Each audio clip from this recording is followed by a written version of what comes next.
Hey everybody, today we're going to be making a chocolate delight. It's one of my daughter's favorite desserts. Our youngest daughter, Sharon, I tell you what, she would give up birthday cake any day of the week for chocolate delight for her birthday. So we're going to celebrate with her, and I'm going to put a candle on it, and we're just going to make a little birthday dessert out of it. There are 4 steps in the process of making this, and it takes just very few ingredients. You probably have everything in your pantry, in your refrigerator. It's a great Easter dessert, and Easter will be here before we know it. So let's get started and we will make this chocolate delight. Now, some people call it a chocolate icebox dessert. So you can call it anything that you want to, but it's going to be delicious. The first thing that we want to do before we start making our chocolate delight is to check for all of our ingredients. And also, I've divided this recipe into 4 steps, so it's going to take a little bit longer, but it's going to be so worth it because it's so delicious. The first thing that I did was preheat my oven to 350 degrees after I've got all of my ingredients ready. I'm using a 9x13 baking dish. This is just a casserole dish that I use lots of times when I'm baking different foods. I have placed 1 1/2 sticks of butter in the baking dish, and I'm going to put this in the oven and let it melt. So I'm going to go ahead and do that right now. Our oven is preheated to 350 degrees, and I'm going to place my butter in the oven. Now, because I'm making a video to show you, I waited until I got my oven preheated, but you can go ahead and put that in the oven while your oven is preheating. The next thing that I did, I have sifted 1 1/2 cups of flour. Actually, I sifted some flour and then I measured 1 1/2 cups of all-purpose flour. I also finely chopped 1 cup of pecans, 1 cup of pecans, and you want to chop your pecans and then measure so that you'll have a full cup of finely chopped pecans. I'm going to place the pecans in the flour, and I want to mix it. I'm going to go ahead and mix my pecans and my flour while my butter is melting. This is going to make a shortbread crust for the bottom of our chocolate delight. It's so light, it's so good. It's not heavy, but you do want a crust so that when you cut it, it'll lift out real pretty and it'll serve real pretty for you. So now we're just going to wait until our butter melts, and then we'll combine all of this together. Our butter has melted, so now I'm just going to start spooning my flour and pecans over the melted butter. We're going to mix this all together and kind of press it down. I've got on some gloves today. You know, when I work with any type of pastry, I do like to use gloves, but we just want to make sure that all of this butter, and I'm just going to use a fork to kind of mix this around. Just stir it around a little bit. You could use a spatula. I've got a red one over here. But I'm just going to mix this around. Make sure all the flour is wet. You don't want any dry flour in your shortbread crust. So we're just mixing this around real quickly. This is a fast process. Now, it does take a while to make this dessert, because after we make our pie crust and we get it done, we want to cool it before we can go to the next step. So I will bake it on 350 degrees for about 10 to 15 minutes. Probably, well, between 10 10 and 15 minutes, because you may bake it 12, but you want the color to just be a light golden color. You don't want it to be real brown. You don't want it to be, but you do want it to be done. So I'm just kind of spreading this out evenly. And I have made this before, and I just kind of put it all in there, and I didn't have enough to cover my pan. So I have found that if I melt my butter first, I go ahead and mix my pecans and my flour together, then I'm going to have a smoother, more consistent, even crust when I get finished with it. So see how beautiful that is? And it covered the entire bottom of this 9 by 13 baking dish. So it's hot. I'm going to put it back in the oven and bake it for 10 to 15 minutes. And then I'm going to take it out and let it completely cool. It wouldn't take the crust long to cool, but it does take this dish a while to cool. So that will be our next step, and then we'll move on and go into step 2. Our pie crust is done and cooled, so now we're ready to move to the next step. And we're going to make our filling. So we're going to start with 8 ounces of cream cheese that I've let come to room temperature. To that, I'm going to add 1 cup of powdered sugar. 1 cup of powdered sugar. And 1 cup of Cool Whip out of an 16-ounce tub of whipped topping. You could make your own if you wanted to, but I just took the easy way out, and we're going to make it with Cool Whip. That's what most people use, and it's delicious, and you know, it comes in light and original and extra creamy, and we like extra creamy. But I'm using a combination today of the original and extra creamy. So now I'm just going to mix this together. It won't take but just a second to do it. So this is just a favorite. This is a great recipe to make at Easter time. And there's so many ways to serve it, and there's so many toppings that you can put on it as well. You can top it with some toasted pecans, chopped pecans, just regular ones that you don't toast, but I like to toast mine. You can top it with shaved chocolate. You can top it with little chocolate chip, the little mini morsels. I may do that today. I haven't quite decided yet what I'm going to top it with. And then you can just leave it plain. After we put the final topping on it, then you can just leave it plain if you want to. And then when you serve it, if you want to add something, you can do that. So we're just mixing this really well. And there we have that. Y'all, this is too easy. It does take a little while to do it.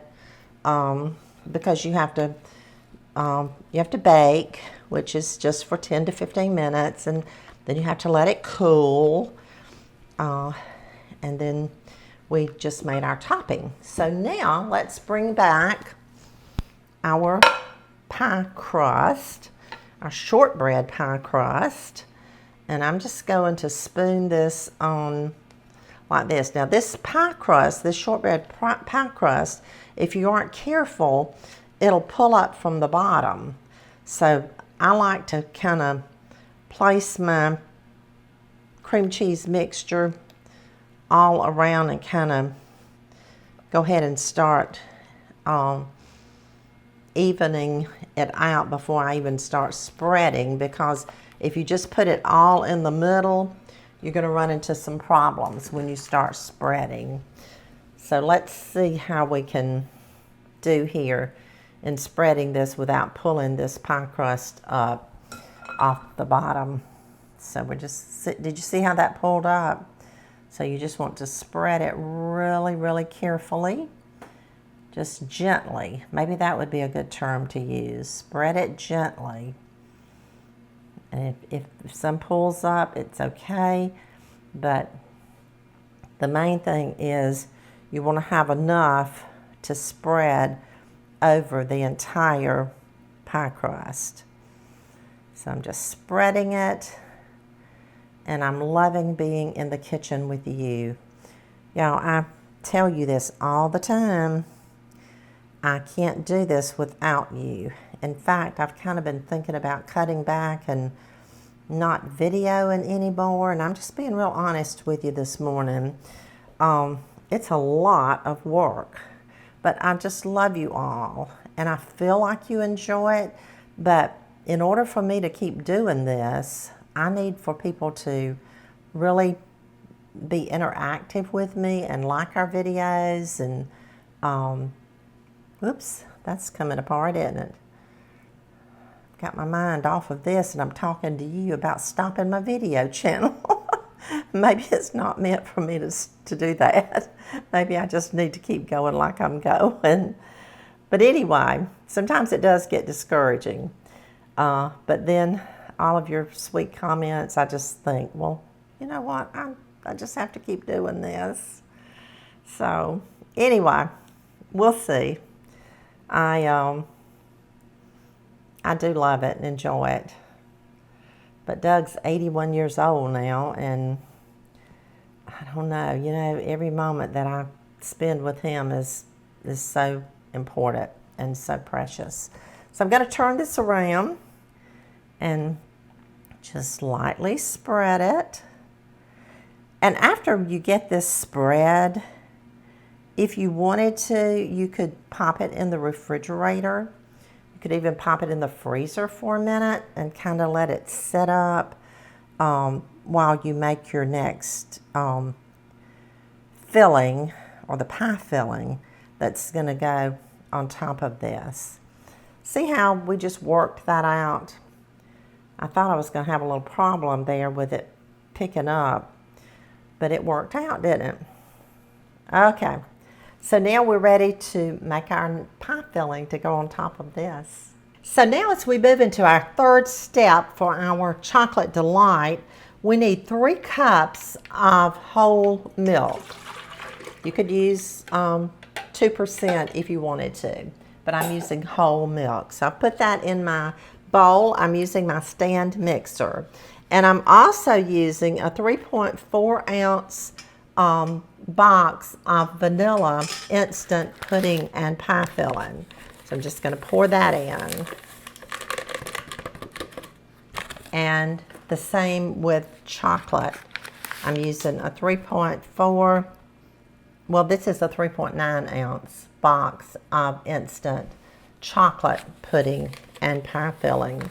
And all that we need to do, we just need to mix this until it starts to set. It'll just take probably 3 or 4 minutes to do that.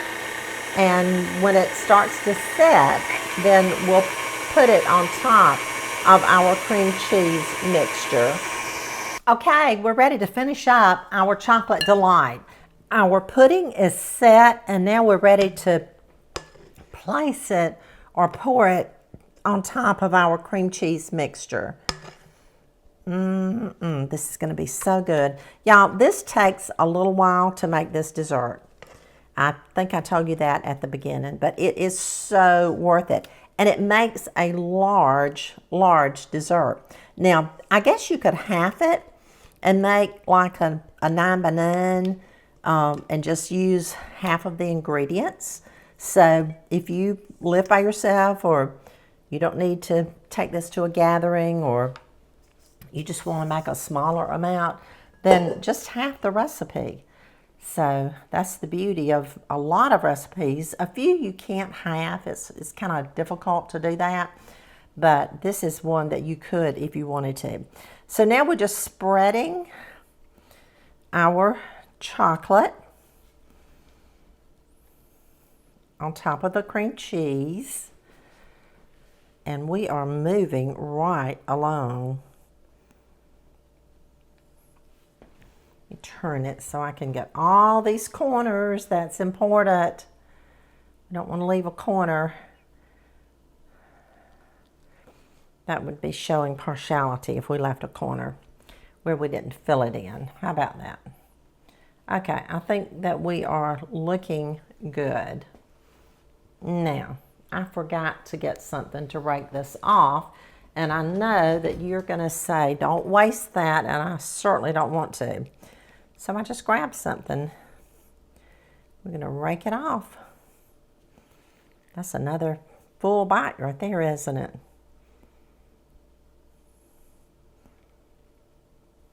Okay, there we go. Now, let me wipe my hands off because we're about to work with this beautiful whipped topping.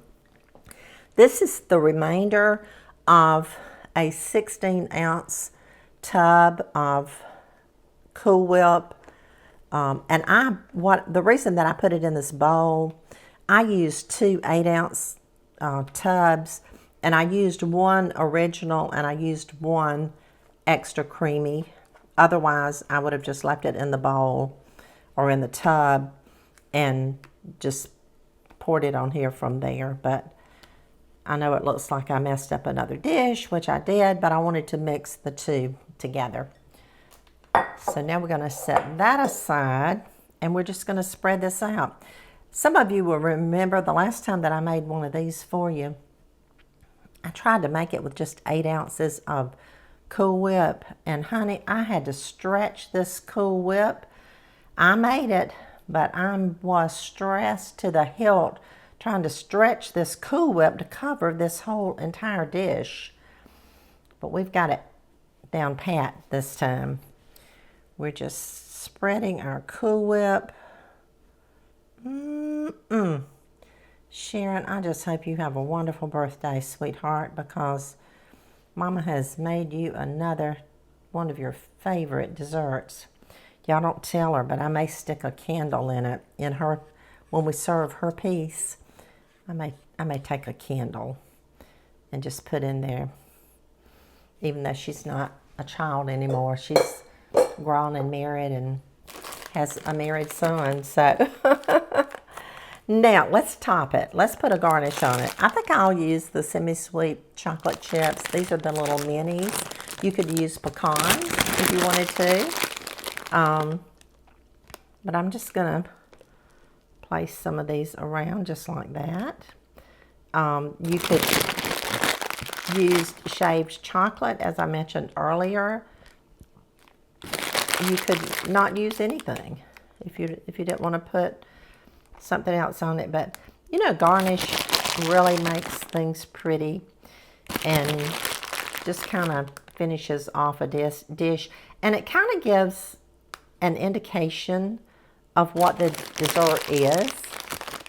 But this is just, actually, I'm real proud of this one. It just came together beautifully, and I appreciate your helping me. I really, really love you all. I appreciate you and the support that you give me for liking and sharing my videos. And that's it. So we are finished with this chocolate delight. How about that? Okay, we scored a winner, I think, today. Look, I've already got it wrapped in plastic wrap and ready to take to Sharon's house, and we're going to celebrate with her and just have a wonderful time. Thank you for joining me today. Thank you for watching, liking, and sharing our videos, and I will see you again in the kitchen real soon.